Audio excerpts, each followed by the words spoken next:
Alright, welcome back everyone. So in this short video here, we're going to do a quick review over the topics that we've discussed in the last week or so with regards to clip creation and recording and the different launch characteristics that you can set for each clip within your projects and how that may assist you in recording your arrangements as you have progressed throughout your project. So first things first, I've got several instrument tracks here that I've got with different instrument sounds on them.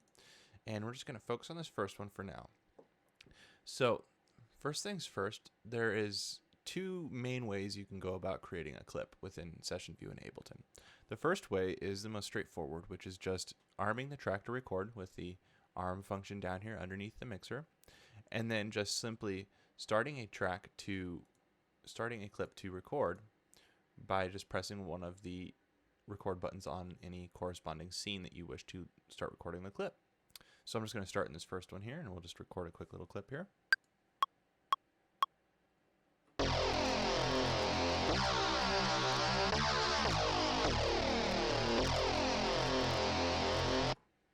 Okay, now, so I recorded that clip, and now we're going to go, now if we go ahead and double click on it, you'll see that we have some MIDI notes in there.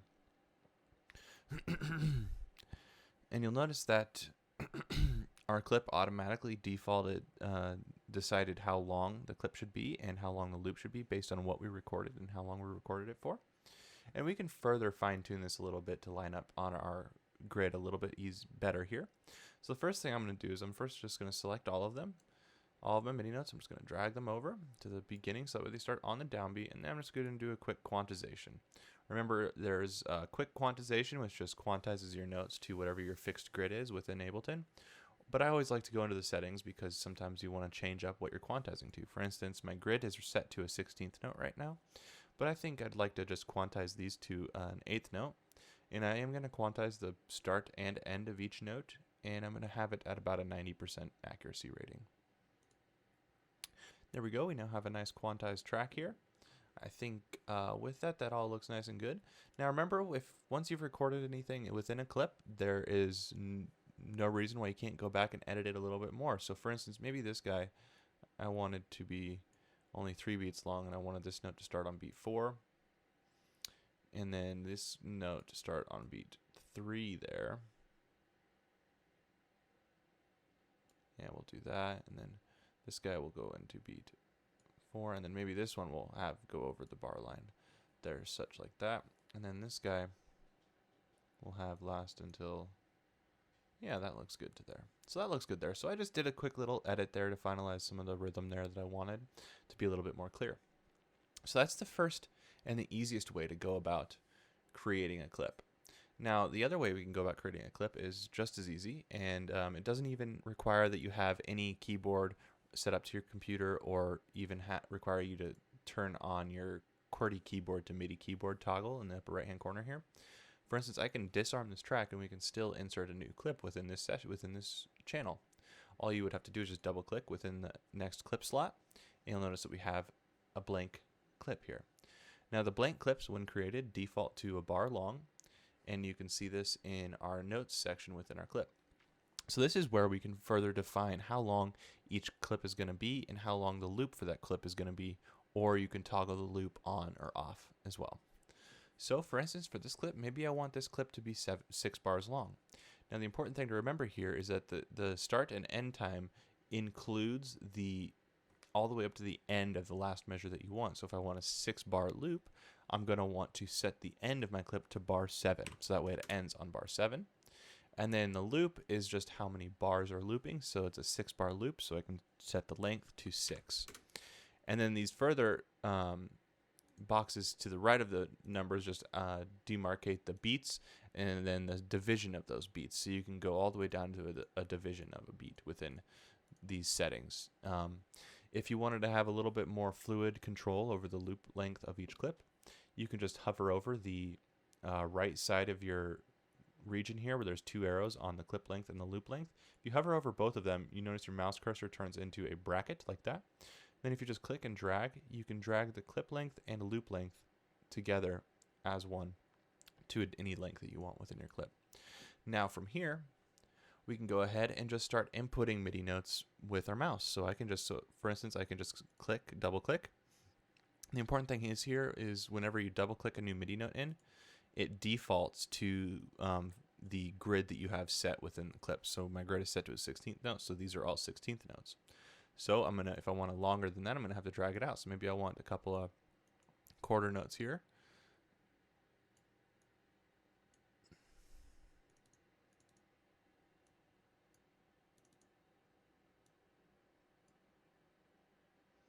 And maybe we want to have a little bit of syncopation here.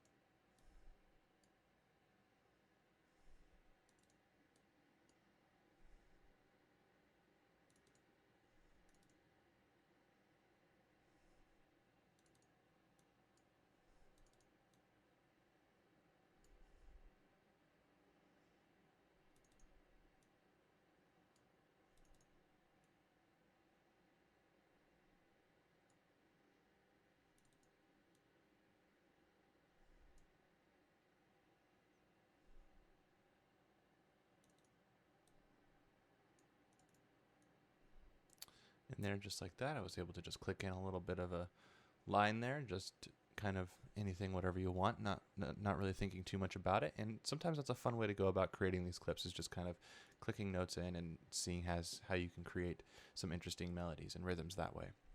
So we now have this clip in here.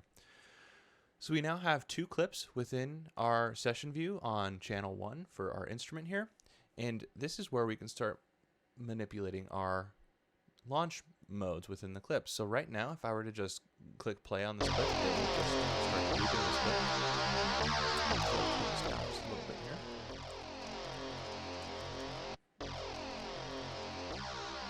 So once you start playing a clip, before you've made any changes to its functions, it's just going to loop that clip over and over again until you've told it to stop, or until you have triggered the next clip below it. So for instance, if I play this clip, and then I play the clip below it, clip below it's going to queue up and then launch. The important thing is here is that the determining when the next clip will launch is determined based on your quantization interval you have set for the clip or your global quantization. So right now our global quantization is set to 1 bar, meaning that all clips will only launch on the downbeat of a bar. So if I launch this clip, and then halfway through a bar I launch that clip, it won't actually start playing the next clip until the downbeat of the next bar. That's important to understand here. So go ahead and stop that. And then now let's go ahead and take a look at some more interesting launch characteristics we can define to these clips to set up some interesting chains. So in order to find the launch modes, remember it's just this little L here. Shows and hides our launch box, and we now have a new box that says launch. And we've got under launch mode, we've got a drop down. Now if you just hover over this drop down with your mouse, you'll notice that in the info view here, it gives you a description of all 4 of the different launch modes. So briefly, trigger is what it defaults to, and that just means that mouse down starts the clip and mouse up is ignored. So that's what we just did here. Gate is essentially your mouse is operating as a gate function, meaning that mouse down starts the clip and mouse up stops the clip. So as long as you're holding down the mouse on the play button, the clip will be playing. But the moment you lift up your mouse button, then that clip will stop. And that's helpful for if you have these clips programmed to a launch controller. Maybe some of the clips you don't necessarily want to just start looping endlessly. You only want to loop when you're actually playing them on the launch pad. The next one is a toggle, which is very similar to trigger. However, it essentially turns the playhead into a start and stop function of the clip, and that's also very helpful if you're using a launch pad, because you can essentially program the start and stop function to one pad on your controller rather than having to program a separate pad to stop everything within your clip. The last option is repeat, and that essentially combines the idea of trigger and gate together, in that when you're holding down the mouse, but when you press and hold mouse button down, it will repeat at the quantization level that is defined either globally or by the clip. Meaning that since my quantization, which is right here below it, is set to global, it's going to refer to this guy up here, which is 1 bar. So that means as I hold down my mouse button on repeat mode, it's going to repeat this first bar until I lift my mouse up, and then it'll start playing the clip as if it was in toggle mode. So just to demonstrate that, if I go ahead and click and hold on the play button, it's going to repeat that first bar as long as I'm holding my mouse down. Then I'll lift my mouse up now, and it went ahead and started playing through it. Now it's essentially playing as if it was in a trigger mode. So we can go ahead and stop that. I can, however, if I want to set a different quantization level for this clip than my global. For instance, maybe I want the quantization to be 2 bars because maybe I have a 2-bar phrase here. Then I can set my quantization to 2 bars, and now that means that the repeat mode is going to repeat the first 2 bars instead of the first 1 bar. I'll go ahead and lift my mouse up, and just like that. Now just a quick demonstration on gate. Gate works similarly to that, except that instead of repeating anything, it just will play the clip as long as I'm holding my mouse button down. So I'll go ahead and click and hold my mouse button down. And you'll notice that we are playing. I'm still holding my mouse button down. It's still playing the clip. It went ahead and repeated the clip because I'm still holding my mouse down. But if I stop my mouse, it'll stop once I pick up my mouse. And it's stopping at that quantization interval of 1 bar. However, if I were to say set that quantization interval to a 1/2 bar, and I did the same thing, holding my mouse button down, and let's say I stop it on bar 3, it will stop halfway through the bar. You'll notice that it stopped right here on 3.3. So that's a quick overview of the different launch modes. I'm just going to leave everything in trigger for now, but do explore those different ideas, and you can sometimes set up some really cool chains with that, especially if you are using a launch pad with Ableton Live. And like I said, a lot of these are very helpful for live performance in that regard. I'm going to go ahead and set my quantization back to global. Now let's go ahead and take a look at these clips. So one thing that I want to do, I want to just quickly repopulate some more clips into these scenes here, into this channel, so we have a little bit more material to work with. So let's say I think I want to copy a variation of this. So I'm just going to go ahead and hold down Alt, and I'm going to go ahead and click on the clip and go Control C, and then open next slot, and I now have a copy of that clip. And then maybe I want to just do a little bit of a variation of this clip where maybe it's just down an octave. So I'll go ahead and just do Shift down, which drops it down an octave. Then maybe I want to do the same thing with this clip, just Control C, paste it, and then maybe this time instead of that, I want to maybe just transpose some of these pitches. So maybe these guys I just want to transpose up to there, and then these guys I want to maybe transpose down, and then these guys maybe I just want to move up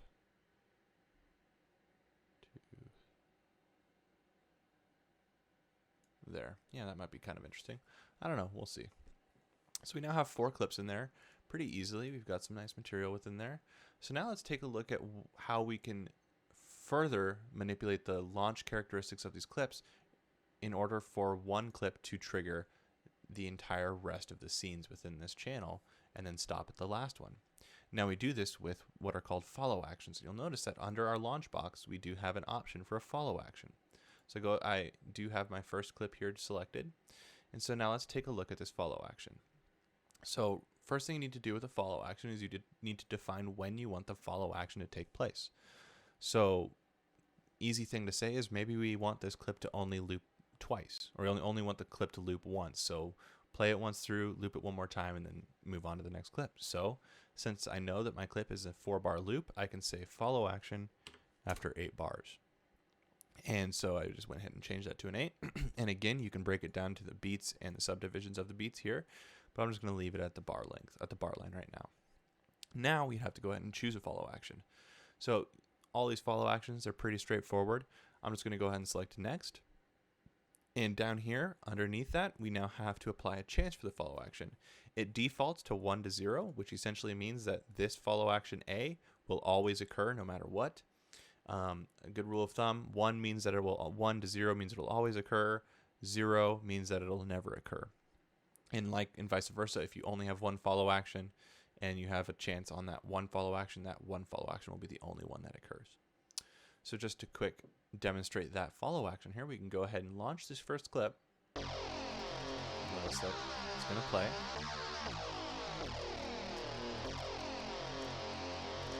It's going to loop one more time. Yep. So we're on our second loop now. You'll notice that it has already queued up the next clip. And just like that, it went ahead and launched the next clip for me, and we're now playing this guy. So essentially what this allows you to do is this allows you to offload a lot of the duty of clip launching to the computer, so that way you can spend your time focusing on the meat of your pieces when you're starting to record your arrangements, or if you're in a live performance setting. For instance, maybe you have some rhythm instruments or some harmony instruments that you know are just going to be looping these different harmony changes throughout the course of your song, and maybe you have, like, I don't know, a dozen different clips within that channel that's got different progressions on each clip. What you can do is you can essentially just set a series of follow actions to all of your clips in order to direct the computer to play through them in the correct order and at the correct timing. And then all you would have to do is just launch the first clip, and then you'll know that all those clips will just control themselves within the performance, while you can then focus on actually maybe doing a little bit of performance within your arrangement, or manipulating. Maybe you've mapped some control parameters to your instruments to a MIDI and you're working with those a little bit. It just allows a little bit more freedom within Ableton and allows you to not have to worry about launching every single clip within your project. So let's go ahead and set that up right now. Let's set it up so that way, just from launching this first clip, it will then cue to launch all of these clips consecutively and then stopping on this last clip. So all I need to do is just go into this guy in the second clip, and I'll go ahead and choose a follow action, set it to the next clip, and I'll set a timing. We'll go ahead and say that this follow action is after bar 6. Then on this next guy, I'll go ahead and set a follow action after bar 4, because I only want to hear this one once. We'll set it to next. Then on the next bottom clip, we'll go ahead and set a follow action of 6, and we'll go ahead and tell it to stop after that. And so now, if I would launch this first clip, it should set off a chain reaction to launch the rest of the clips within this track and then stop after the last one's played. Let's go ahead and test that theory. So notice right away it's already queued up this next clip to launch, and you can tell that because the playhead is flashing. We have one more loop.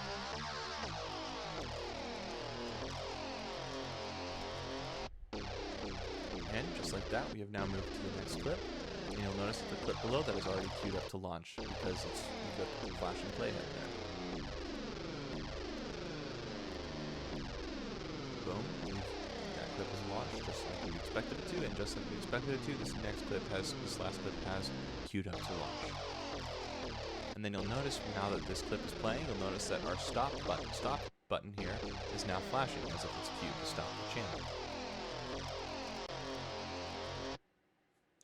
And there we go. We successfully set off a chain reaction that started with just by launching this one clip, and then that queued the rest of the clips up within our channel and then stopped with the final clip.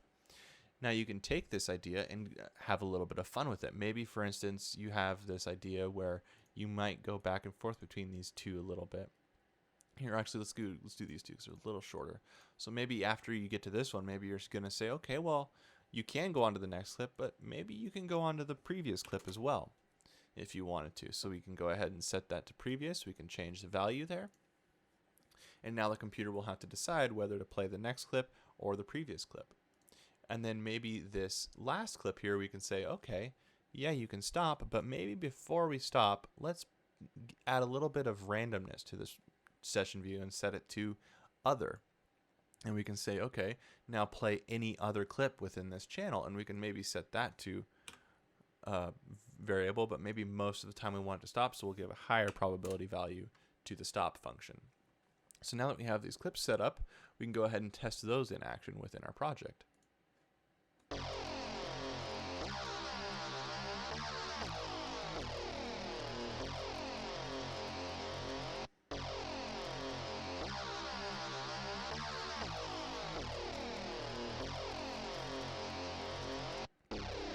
Okay, so this next clip has queued. So So we know that once this next clip is playing, we'll have to look out to see what decision the computer makes. Maybe we have to go down to the next one or the previous one. And you'll see that it did choose to go to the next clip of the series. So we have one more chance for the computer to make a different decision here. And we'll see that it actually did choose to stop the clip. So for the sake of time, we could keep playing this and seeing if we can get any different results, but mess around with it yourself and just see how you can create some interesting chain reactions there. It's kind of a fun idea to mess around with. But for the sake of time, we'll just leave it there and we'll just accept that it could have made a decision later on here to keep it going a little bit longer. But with that, that's pretty much the basics behind the different launch modes within Session View and how you can manipulate some follow actions in order to set off a chain reaction to leave yourself open to recording some other things within the project. So maybe, for instance, we've got we want to go ahead and start launching these clips here to start playing, and maybe we've got 2 more instruments over here that we want to record in. So maybe we want to record in this last instrument, so we're going to arm this last instrument. Maybe while this is playing, I want to go ahead and record it. So I can go ahead and hit record. It's going to launch it. It's now recording, and I can record a little clip here. I can stop it. Now I obviously didn't start playing something right away, but we now have this clip that we've recorded, and we can fix that in real time while this is being played. While this is playing, we can still fix this recording that we've done here. So we can drag it all the way over here to 1. We can quickly we'll leave it. We actually won't quantize this one. We'll just leave it as is, because that can be kind of fun sometimes. So we'll leave it like that, and then maybe what we'll do is we'll go ahead and drag this down to be a 2-bar loop, like I did, because I just hovered over the 2 arrows over here in the upper right hand corner, and I dragged it down to be a 2-bar loop. Maybe we'll make it a 1.5 bar loop. That might be kind of fun. And so now this loop is occurring. And now what we can do, let's say I'm going to go ahead and stop all my clips that I've got recording within my project, and you can do that with the stop function over here in the master track. That will stop all clips and buttons. So another thing that is really useful here that we can utilize within Ableton is that the default mode of the arm function in Ableton is to just arm whatever track you've clicked and disarm the track that you're coming from. But there is a way for you to arm more than one track at a time in order to record in more than one place at a time. So for instance, if I go ahead and right click on this arm button, I can uncheck this arm exclusive preference. And this now allows me to arm 2 tracks at once. Now this can be helpful because these 2 instruments here have very similar sounds, and I think they might sound good if they're doubling some sort of melody line together. Just to demonstrate, this is the bell tower. This is our marimba sound. And then if we play them together, we have a nice interesting sound there. So now what I can do is, let's say maybe I want to record a new maybe I want to record a clip within each of these tracks at the same time. Well, that's pretty easy to do. All I have to do is just record, and I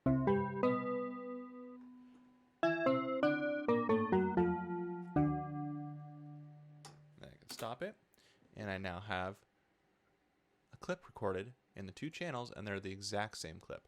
So that can become very useful to you as you're working within your projects, and you can always go back in and manipulate them as you wish. And maybe you want this, the clips to be offset by an octave. So after you've reset the timings of everything, you can maybe go back into this clip and just select all. And remember, the octave shortcut is Shift down, and there we go. Now we've got a nice little octave displacement there of our melodies, and so on and so forth. So now one last thing to note here with regards to clip launching is, you see now that we've got several clips within this scene 2 here. Now we could say go through and just launch all these clips individually, but that can get very time consuming within our project, and it can really take away from the arrangement once we're to the point where we can start arranging this. So the easiest way to do that is with these scene functions over here in the master track. So we want scene 2. Let's say we want all these clips to launch at the same time. Well, all you have to do is just go ahead and play scene 2, and that will launch all of the clips within scene 2. You'll notice that they're now playing. And we can stop that really quick here. So that is the sort of ins and outs of creating clips within Ableton Session View and manipulating their launch functions within your projects here.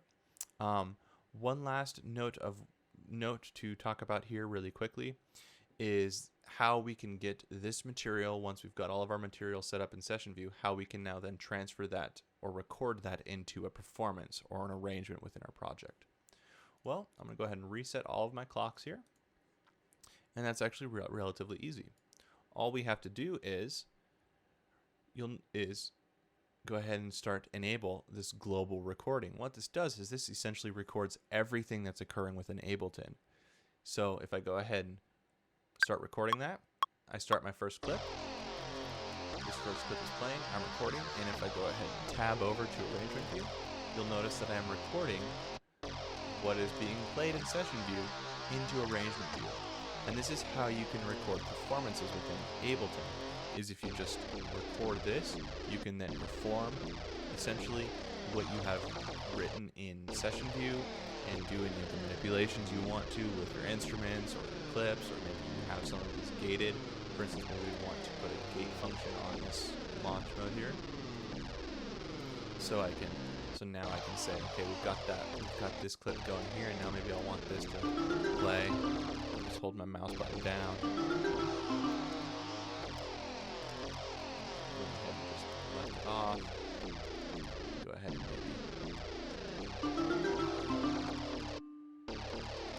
maybe we want to launch these two at the same time again. We want to do some mixing here a little bit.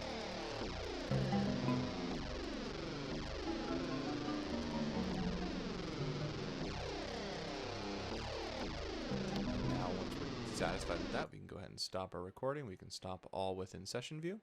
Now if we tab back over to recording, you'll notice that we do have everything that we did in Session View is now recorded into our arrangement view here. And if we're happy with what we've got with our performance that we did, we can go ahead and set the arrangement by clicking this little red button. That'll set everything firmly within arrangement view. And now we've got a performance that is existing separately within our project from what we have in Session View. So we will always have what we have in Session View here, but now we have a performance in arrangement view. And this is where you can start making sure that all your timings are correct. Let's say you have some sort of time limit that you have to be at, like you can't go over 2 minutes and 30 seconds. You can do some further manipulation in here, and you can do some fine tuning of your arrangements within arrangement view now that you've got everything set up the way you want to. So that being said, that is essentially the basics of how you go about recording your Session View projects. There's not much more to it, honestly. Go ahead and mess around with this. Get creative. Once you're in arrangement view, it understands that each of these patterns is existing within a clip. So if you were to start dragging out these MIDI regions, it will just start looping it as if it was looping it in session view. So you can mess around with that. Well, I hope this was helpful for you guys. Just a quick recap of what we did today. We went about recording clips within Session View with two different manners, and then we manipulated the launch modes on some of these clips and defined some follow actions in order to automate some of the launching of these clips. And then we talked about how you would then record a performance of Session View into arrangement view. So with that, again, hope this was helpful, and I'll see you guys in the next one.